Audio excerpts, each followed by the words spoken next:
Terima kasih atas kesempatannya. Selamat datang di presentasi dan demo dari website Nusamart. Perkenalkan, kami adalah tim dari Institut Teknologi Dell Sumatera Utara dalam rangka kompetisi JKB Fest 2026. Saya Sri Intan Ivana Pasaribu. Dan saya Marsal Manurung. Di sini kami akan mempresentasikan bagaimana proses perancangan dan hasil pengembangan Nusamart, yaitu platform marketplace khusus produk lokal Nusantara berbasis web. Video ini akan mencakup 3 hal, yaitu proses perancangan sistem, demo langsung penggunaan website, dan proses pengembangan yang telah kami capai. Pertama, untuk latar belakangnya sendiri, di sini Nusamart lahir dari salah satu masalah nyata, yaitu pelaku UMKM dan pengrajin lokal di Indonesia sulit menjangkau pasar yang lebih luas karena tidak ada platform digital yang dibangun khusus untuk mereka. Masalah ini kami kaitkan langsung dengan 3 poin SDGs, yaitu SDG 8 untuk pertumbuhan ekonomi, SDG 10 untuk pengurangan kesenjangan antar wilayah, dan SDG 12 untuk konsumsi produk lokal yang bertanggung jawab. Solusinya di sini kami membuat Nusamart, yaitu marketplace web yang menghubungkan penjual produk lokal dari seluruh Nusantara dengan pembeli di mana saja di Indonesia. Untuk desain dan flowchart-nya sendiri, di sini sistem Nusamart dirancang untuk 2 aktor utama, yaitu ada pembeli dan penjual, di mana keduanya memiliki alur tersendiri yang saling terhubung melalui sistem pemesanan di tengah. Nah, alur pembeli dimulai dari registrasi dan login, lalu akan mencari produk, menambah ke keranjang, melakukan check out hingga memantau status pesanan. Kemudian untuk alur penjual dimulai dari login, mengelola produk, menerima pesanan masuk, memperbarui status pengiriman, hingga memantau performa lewat dashboard analitik. Lalu kedua alur ini akan bertemu di satu titik kritis, di mana sistem pemesanan disinilah transaksi diproses, dikonfirmasi, dan diteruskan ke masing-masing pihak. Nah, lalu di sini kami juga sudah membuat mockup antarmukanya, di mana di sini terdapat uh, mockup mobile ataupun wireframe di layar. Nah, jadi di sini kami sudah membuat mockup untuk tampilan halaman beranda dengan hero section, statistik platform, dan juga search bar yang langsung bisa digunakan. Kemudian ada halaman marketplace, dan juga terakhir ada halaman dashboard penjual.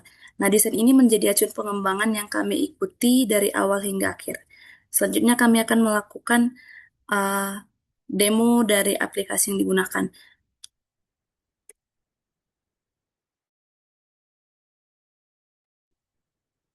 Nah, selanjutnya saya akan mendemo dari website yang udah kami buat. Nah, berikut adalah tampilan halaman ketika kita membuka link websitenya. Nah, di sini bisa kita lihat produk UMKM Indonesia dengan eh, 26 produk yang tersedia kami buat ya. Jadi ini merupakan sebuah produk atau semua produk yang tersedia di websitenya. Nah, selanjutnya di sini ada filter yang dimana ketika kita ingin mencari contohnya fashion, dia akan menampilkan semua daftar fashion dan batik, kuliner, dia akan menampilkan kuliner dan olahan dan sebagainya. Nah, di sini ada terpopuler, nah di sini ada produk terbaru, harga terendah, harga tertinggi, dan rating tertinggi. Nah, ketika kita menekan harga terendah, bisa kita lihat dia akan eh, memfilter atau mengurutkan dari harga terendah hingga ke harga tertinggi. Nah, selanjutnya di sini ada filter searching. Nah, ketika kita mencari produk batik, nah bisa kita lihat semua produk batik akan keluar. Nah, selanjutnya ketika kita ingin mencek out atau menambah ke keranjang, bisa contohnya kita ingin menambah ke keranjang. Nah, karena ini merupakan halaman dashboard atau halaman sebelum login, kita tidak bisa menekan tambah keranjang atau untuk tombol belinya. Nah, ketika kita ingin membeli ini, kita harus login dulu. Nah, di sini ada login untuk seller dan ada login untuk buyer. Nah, ketika kita belum mempunyai akun, bisa kita mendaftar gratis di sini. Nah, di sini kita bisa mendaftar sebagai pembeli dan di sini kita bisa mendaftar sebagai seller. Nah, pembedanya itu kalau di seller ada nama toko, sedangkan pembeli tidak ada nama toko. Nah, kita akan masuk, yang pertama, kita akan masuk sebagai seller. Nah, berikut adalah halaman utama atau halaman beranda yang seller lihat. Nah, sama seperti halaman beranda sebelum login tadi, pembedanya itu, nah, di sini kita sudah bisa men-check out seller itu, sorry, seller itu penjual. Nah, di sini di penjual dia itu mempunyai dashboard penjualnya. Nah, di sini dashboard penjual yang pertama ada ringkasan, bisa kita lihat ada kelola produk dan di sini dia bisa menambah produk. Contohnya saya akan menambahkan uh, jual sertifikat atau membuat sertifikat. Nah, dengan harga 10.000 itu masuk ke kerajinan.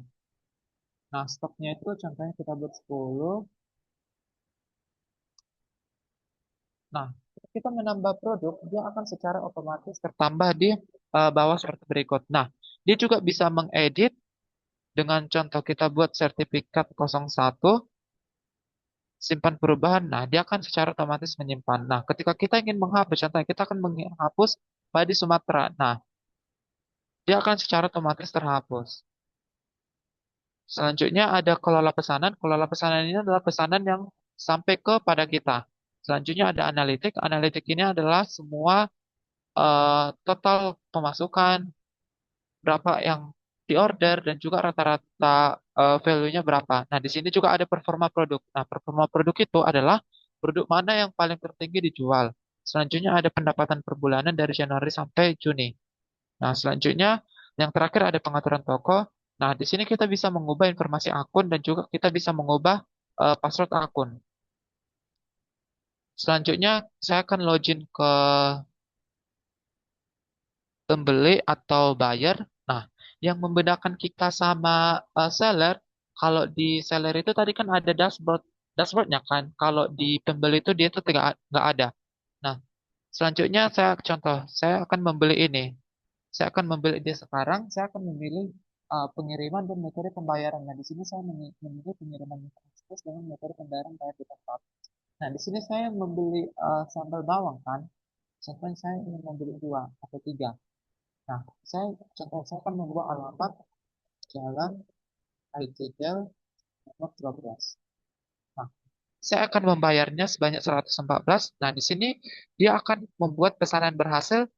Selanjutnya kita bisa membuat lanjut belanja atau kita bisa melihat pesanan.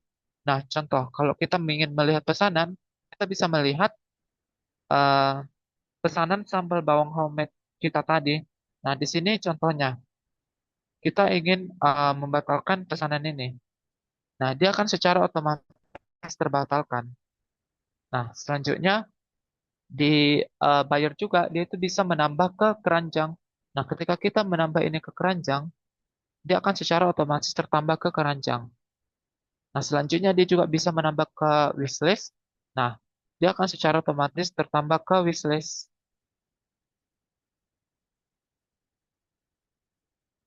Selanjutnya ada namanya marketplace. Marketplace itu semua produk yang ada ya. Selanjutnya ada namanya UMKM. UMKM itu adalah semua toko-toko orang yang bisa kita lihat. Contohnya di sini ada Batik Larasati Solo, ada Dapur Bu Sari, ada Artisan Balik Craft, dan lain-lain. Nah, selanjutnya kalau kita ingin gabung menjadi seller, nah bisa kita daftar gratis seperti berikut yang tadi. Nah, sekian penjelasan dari demo websitenya. Mungkin bisa dilanjut.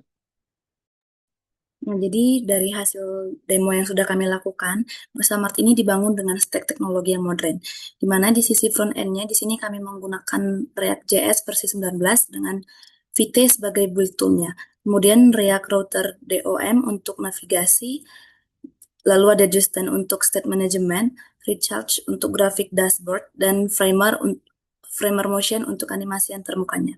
Lalu di sisi backend-nya, di sini kami menggunakan Node.js dan juga Express.js yang membangun REST API, kemudian keamanannya dijaga dengan JWT untuk autentikasi dan Bcrypt.js untuk enkripsi password. Jadi semua stack ini sudah kami pilih agar Nusa Mart itu dapat berjalan dengan cepat, aman, dan mudah dikembangkan lebih lanjut. Demikian presentasi yang dapat kami lakukan. Apabila terdapat kesalahan dalam bertutur kata, mohon dimaafkan. Sekian dan terima kasih.